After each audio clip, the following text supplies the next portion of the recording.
Their return percentage to sales is 60%. Can you imagine that?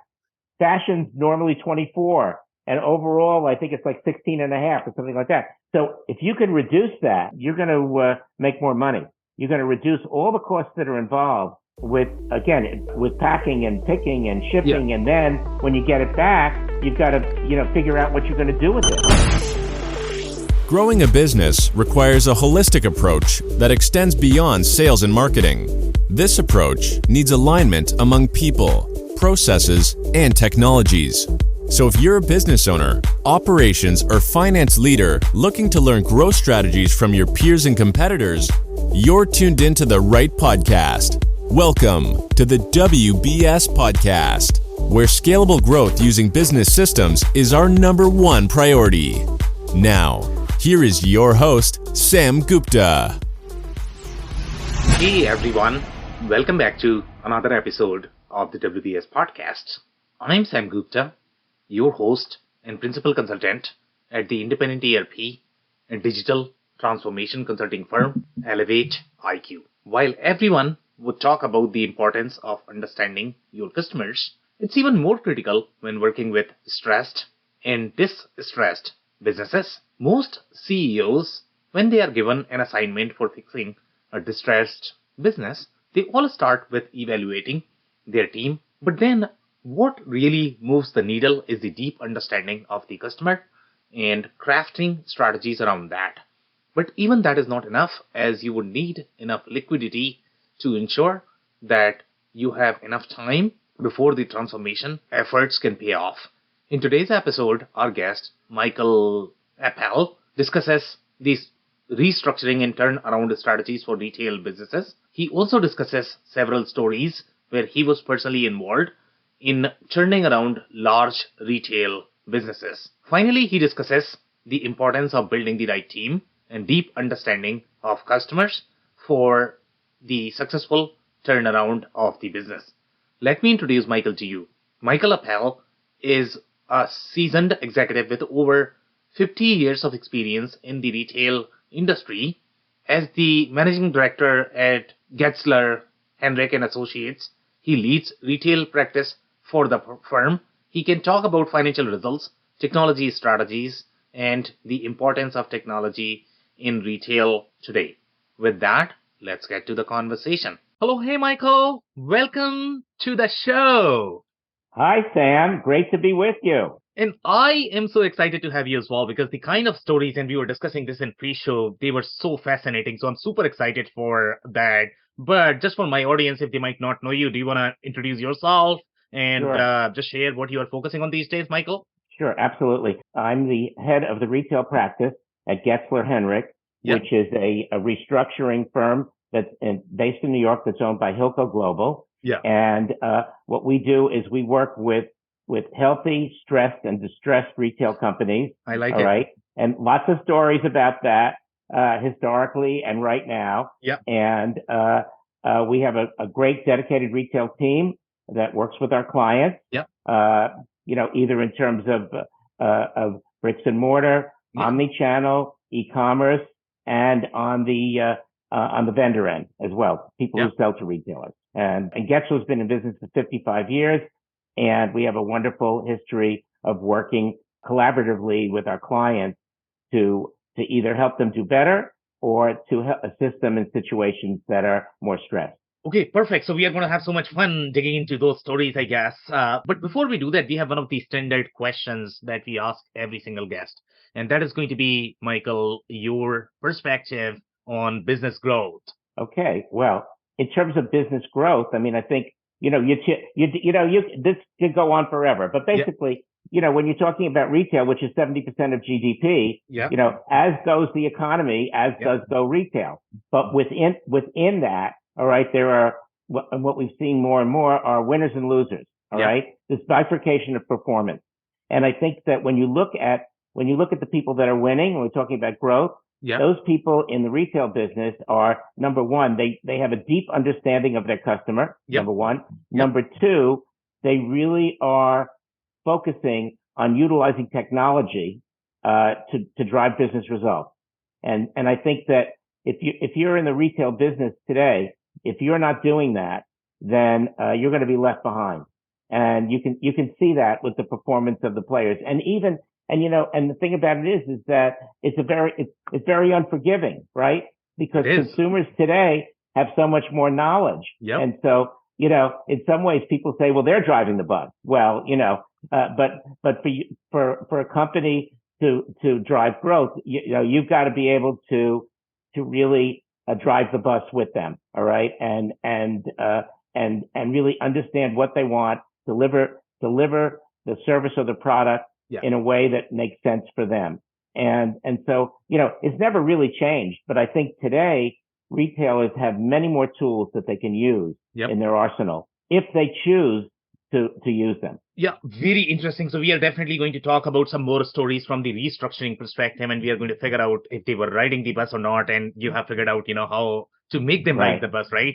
So maybe start with the story, and I know you had very, very, very deep story in terms of, what were the problems. So maybe describe the business context a little bit. What were the situation where you were brought in? What was the business dynamics like? What was the business model? So describe that a little bit, and then I'm going to have a lot of follow-up questions, I guess. So I think that, my background is really as a merchant in retail. I started at Bloomingdale's and have run many specialty retailers, both and also across all categories. Mm-hmm. So I'm sort of a jack of all trades in terms of product categories, channels, and have covered things, basically companies from discounters to super luxury. Yeah. So I have that perspective and I have all those experiences in my toolbox. I think probably the most interesting and sort of not that long ago example was in 2017 when I was brought in to lead the turnaround at Route 21. Yeah. And basically the company had gone through a restructuring. And Route 21 is, I always call it, it's like the biggest retailer nobody's ever heard of. They had 1,250 stores. Well, it's true. 1,250 stores in almost every state. And after the restructuring, they still had 750 stores. So it was a very large retailer. And basically I was an advisor originally to the bondholders who became the owners. And then I was asked to become the chairman, and then very shortly thereafter, I became the interim CEO and then the CEO of the business. And it was a very challenging situation. Route 21 was and is a junior retailer, so we sell to junior and plus size girls, and also to young men. So they're teens and young adults. And the company really had just emerged from Chapter 11.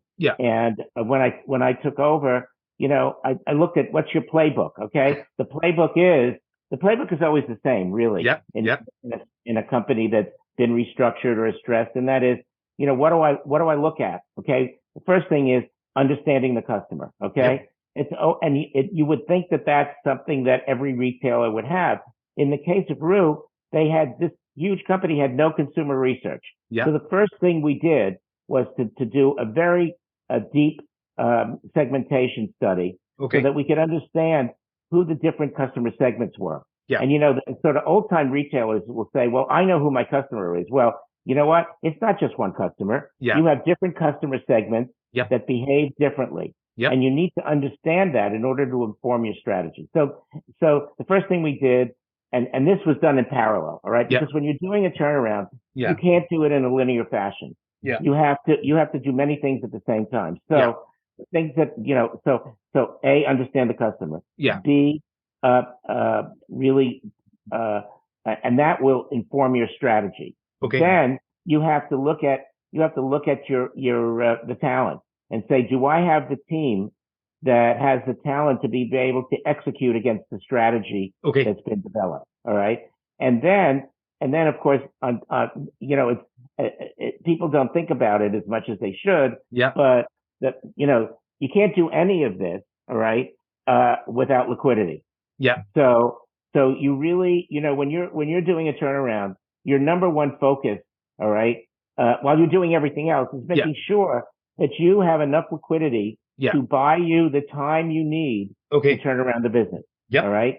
And so that may mean that you may need to raise more capital, or you may have to look at your assets and say, okay, how can I utilize those assets the best way possible to do that, and looking at how can you really cut expenses as appropriate to give yourself the money to do that. Yeah. And and you can go through a whole series of things in terms of the levers that will give you liquidity. And the other thing too is really going to your vendors and making sure that you improve your terms, which will automatically give you the liquidity. Yep. So you're doing all of this in tandem. Yep. And in the case of Rue, what we found out was when I looked at the product, I realized that we needed to really we need to get rid of most of the product and bring in new product, which meant that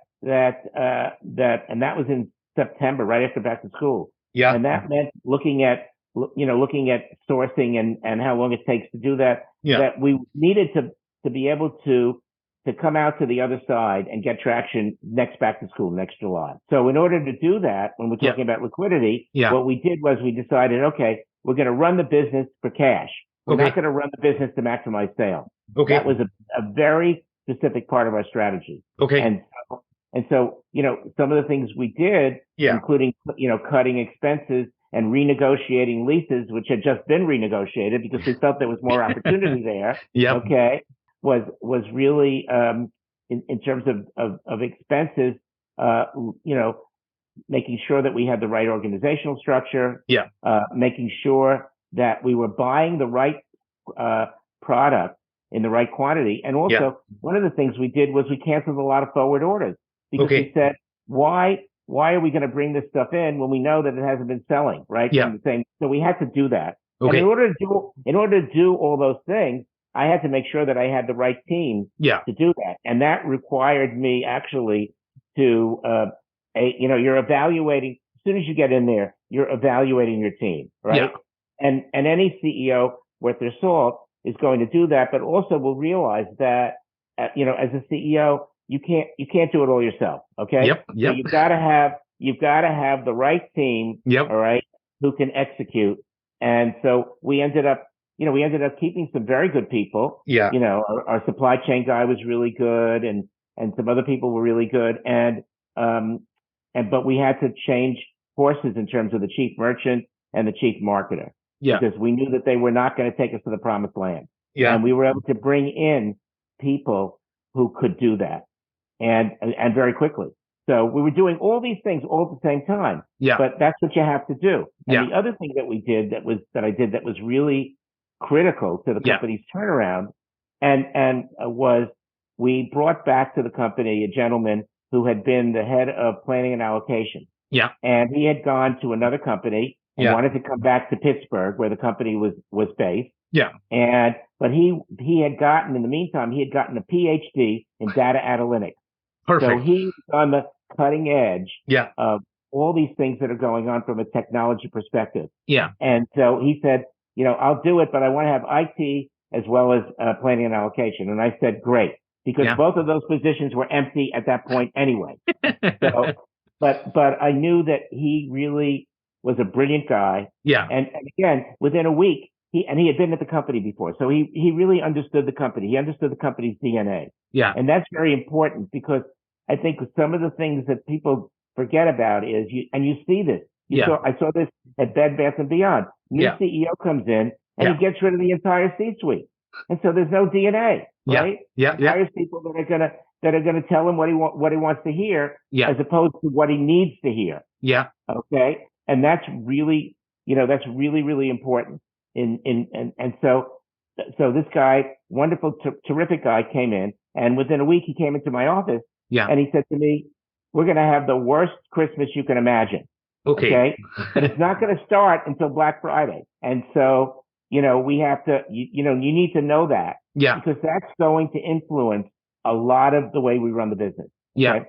And so basically, I went back looking at that, I said, okay, we're going to have to cut receipts. Yeah. And we're going to have to run the business for cash. Yeah. And it was a team effort with our CFO. Yeah. As well. And really understanding that. Yeah. And so, so that was a critical thing. But what also was important was that he was very, very conversant with what was going on in technology versus retail.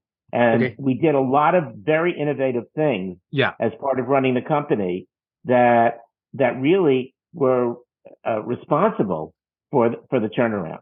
And, the first thing was, one of the issues that we had was, especially in junior apparel, it's feast or famine, right? If you don't get it right, you'll get killed. Okay. However, and when you're thinking about the fact that here you are under the gun and you got to get it right, right?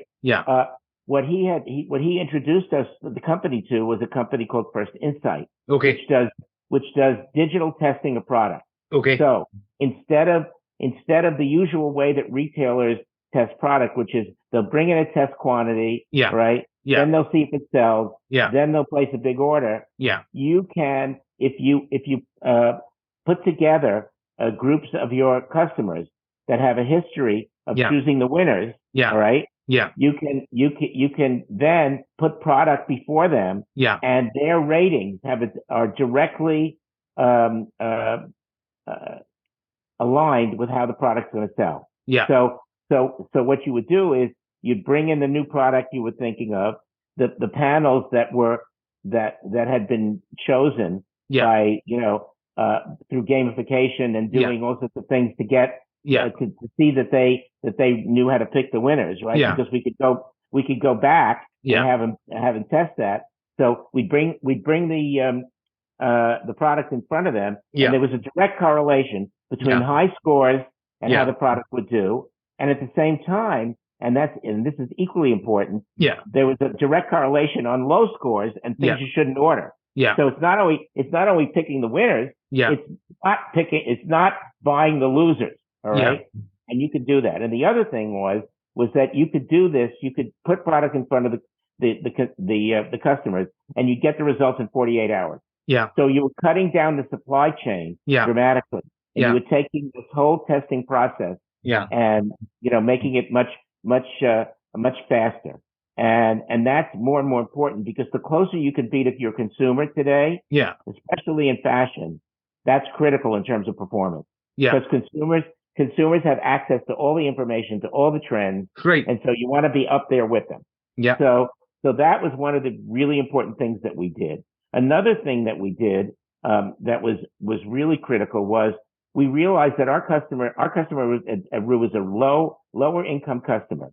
And so they weren't marketed to, low income customers in small towns and cities, that are teens, they don't have a lot of access to credit, and they don't get marketed to. So the people, middle class and above, they're getting offers, they're getting stroked, they're getting all this other stuff all the time. But our customer was not. So one of the things we decided that we needed to do was to have a loyalty program. And we had never had a loyalty program. And in order to, it took about 9 months to a year to get it designed and ready to go. But one of the things we realized was that, we had 12,000 associates in 750 stores. And we needed to train those associates to sign people up and to be able to explain the program. And when we looked at how the stores performed, there was a real curve in terms of the people. Some stores were great, other stores were lousy. So you'd have some stores that were running 40% ahead, and some stores that were running, 20, 30, 40% behind. So you knew that you needed some consistency in training, so that they were all ready to go and they all delivered the right message at the right time. So we went to the NRF, and we found a fabulous company called Exonify, that's a AI-powered learning platform. And they were able to, and their philosophy about learning was that people learn in small bites, they do 3 to 5 minute bites. And that if you put them in a room for an hour and you bore them, they're going to forget it. But if you're able to reach them in these smaller doses, not only are they trained, but you can also, because of their systems, you can also track whether or not they mastered the subject or not. So that you can go back and make sure that they did. And that their supervisors were able to do that. And the other thing was, we were like, I don't know, 6 to 8 weeks away from launch. Yeah. And they had the technology to be able to bolt on to our system so that when we launched, we were ready to go. And within a year of that launch, we had 6 million members. Okay. Of that. Okay. And today they have, 3 years later, they've got 10 million members. And at that time, 3 years ago, that was a huge driver of business. Because what do you want today? You want consumers that are loyal to you. Yeah. And if you can engage them, you'll get them to spend more and more frequently.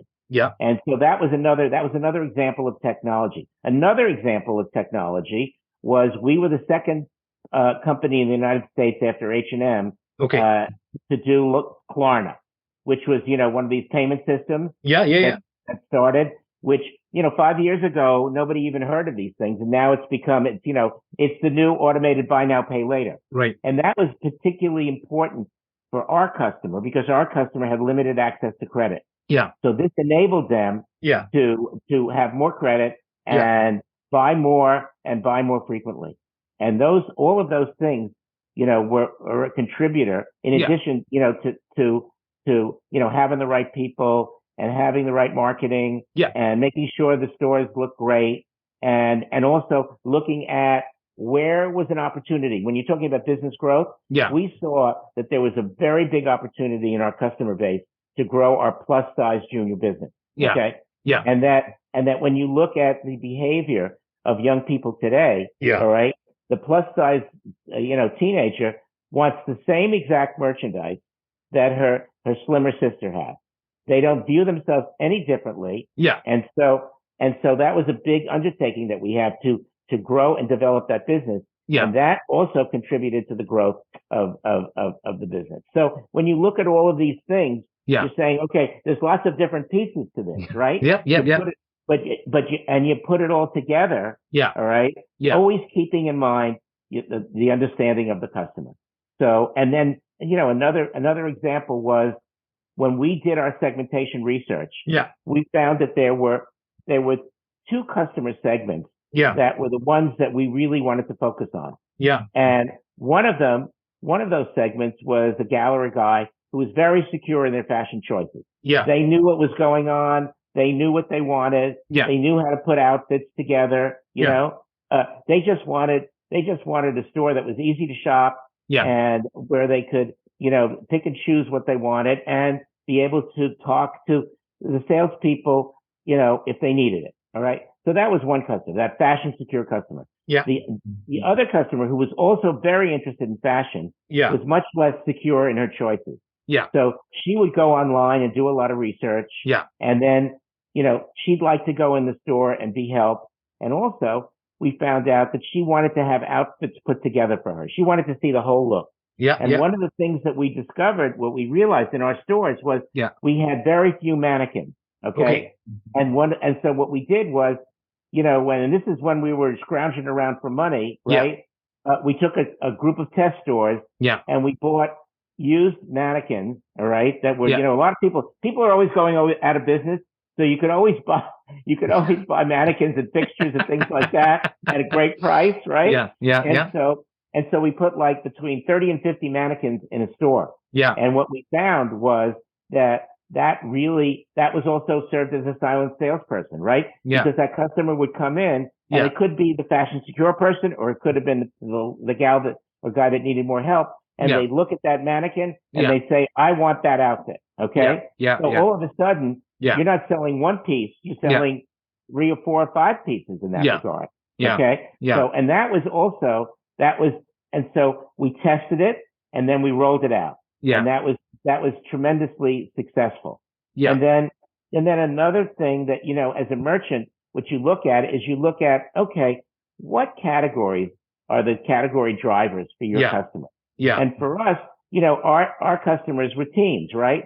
So obviously jeans were always important and shorts and things like that. Yeah. But we had a big business in graphic tees. All right. Huh.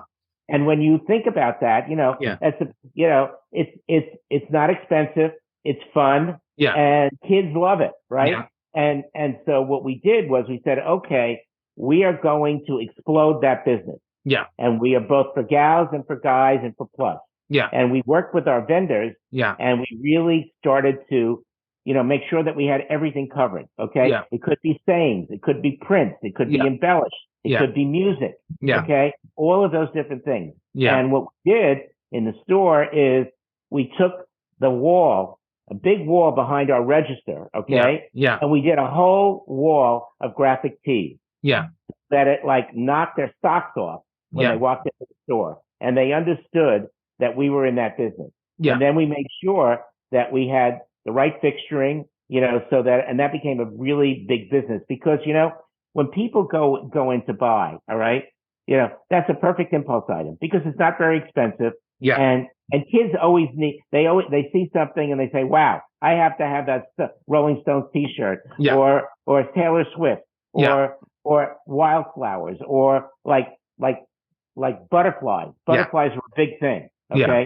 So we really gave it all to them with that selection. And that was a big business driver. Yeah. So when you think about all of those things put together, drove the results, and the company, really turned around. And frankly, the marketplace thought we were on the edge of bankruptcy. Yeah. Not very long after we came out. And then one other thing that we did, and we want to talk about liquidity, was we had an issue, was that the previous owners of the company had, in the bankruptcy, had stiffed the factor community to the tune of over $50 million. So the factors didn't want to work with us. Yeah. So we had to make sure that we could get our vendors to ship. And so we were very cognizant of that. Yeah. And we always paid our vendors on time. Yeah. And that gave them confidence in that regard. But what we also did was we said, okay, we had an asset-based lending facility. Yeah. And we wanted to be able to, and when you look at most asset-based lending facilities, there's always unused capacity. Yeah. And we had a very creative CFO. Yeah. And she worked with our lender to be able to do financing on purchase orders that expanded our availability. Okay. So, and what we were able to do was the bank sort of acted as the factor. Yeah. So they'd pay the vendors, and the vendors would ship. Yeah. And that would give us, and then we had to repay, and we had more time to repay the bank. Yeah. Okay. So that was also gave us additional liquidity. Yeah. In terms of that you needed, especially, when you're driving the business and you're trying to grow the business. So when you look at, we really touched pretty much every functional area. Yeah. And then, one of the other things we did, I keep on thinking about this, and I remember this was, we said, okay, what should we do internally? Which function should we do internally? Yeah. And which function should we outsource? Yeah. All right. And basically, pretty much whenever you're doing the customer facing functions, all right, should really, that's the brand, that's the product, that should be owned by the company. Yeah. But when you look at other situations, since we had because we had so many stores, and we had a huge real estate department. Yeah. And we realized that, and even after the restructuring and we cut it down, we still had a whole big department of people. Yeah. And all we were doing was we were hardly opening any new stores at all. Yeah. We were basically just renewing leases. Yeah. And so we decided to outsource that function. Yeah.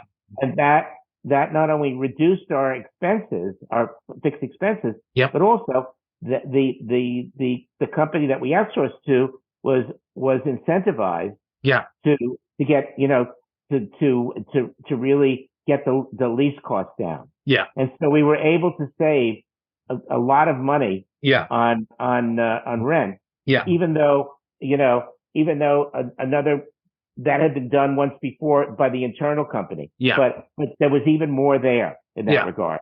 Yeah. So when you're looking at it, so we decided that, we needed just a small group internally, but we outsourced that function. Yeah. That's number one. And then the other thing we decided to do was, in terms of shrink, we had our own internal function in that regard. But what we realized was we couldn't cover the 750 stores with that smaller team. Yeah. So we outsourced that function too. to a company that had nationwide coverage, right? So we were getting, and again, they were incentivized, right? Yeah. If you reduce the shrink by X, you're going to get X.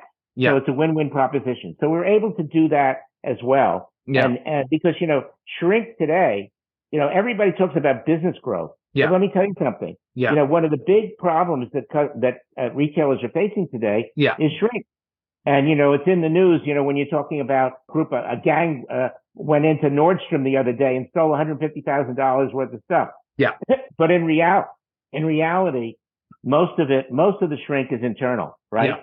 So, and people don't, and a lot of people don't think about it. Management doesn't think about it enough. They're always thinking about the top line, all right? But they're not necessarily thinking about the elements in margin. Yeah. And, every tenth of a point that you can reduce shrink goes right to the bottom line. Yeah. So there are things that you can do in terms of that can directly affect your bottom line.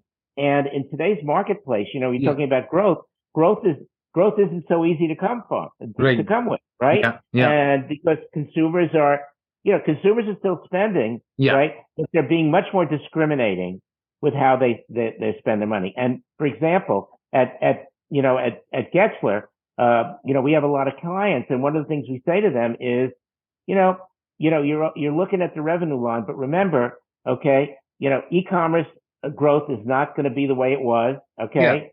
Yeah. People are shopping in stores, but overall retail sales, they're okay. Yeah. But it's not, it's going to be challenging because remember, you've got a lot of stuff going on. You've got the stimulus money is gone, right? Yeah. Yeah. And then when you look at anybody who has a loan, a student loan, starting in October, they're going to have to pay back those loans. Right. That is reducing their spendable income. Yeah. So they're going to be really, and we don't even have to talk about inflation because, of course, it's still with us. It's more moderate than it was, but it's still there.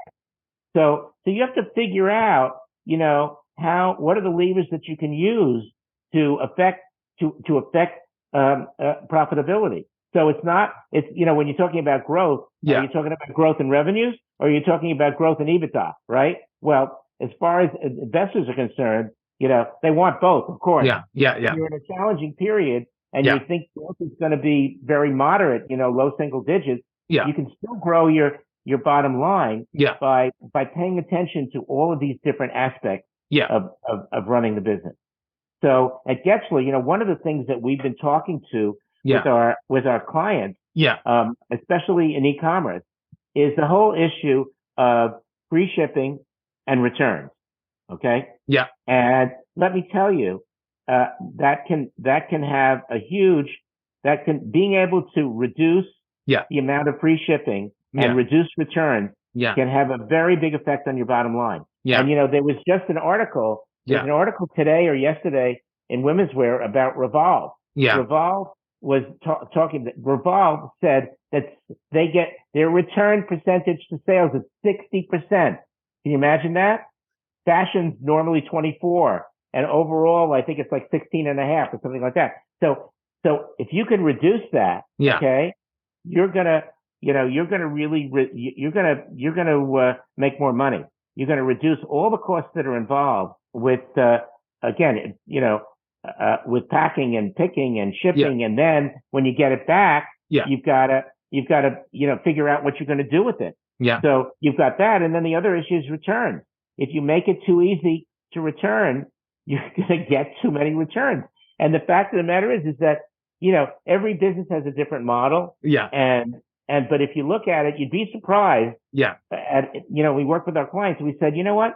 Your threshold for free shipping is too low because your average order value is much higher than what your threshold is. So you need to bump that up. Yeah. And your customers are not going to mind. They're not going to mind because they're going to buy that much anyway. So why do you want? Or you're going to get them to buy that extra piece, right? To get the free shipping. Yeah. And so all of these things are things that you can do, and we tell this to our customers. And what you see is even Amazon is now charging $1 if you want to return it to UPS. Yeah. So these are things that are happening in the marketplace. Okay. And that. Yeah. And when you look at it's like, yeah, sure, you can bump your revenues up, but they have to be profitable revenues. And that's what we like to work with our clients in terms of understanding that. And we've seen some very good results with our clients in terms of that. And what they found is that, you know what? People are still buying, okay? And they're not returning as much because they have to be a little more careful about that. But,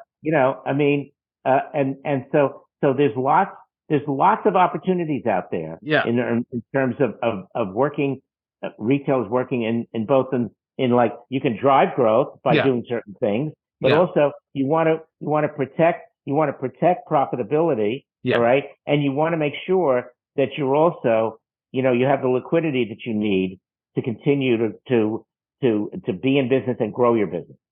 So hopefully those few tips have been helpful in addressing that subject.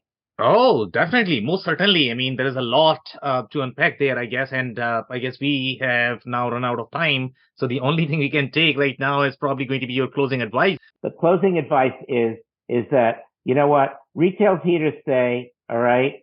But you've got to be in touch with your customer. You got to use technology in running your business. And you have to, when you need help, you have to really make use of firms like ours that help companies either do better or deal with stress situations. So, we love to help our customers at Getzler Henrik.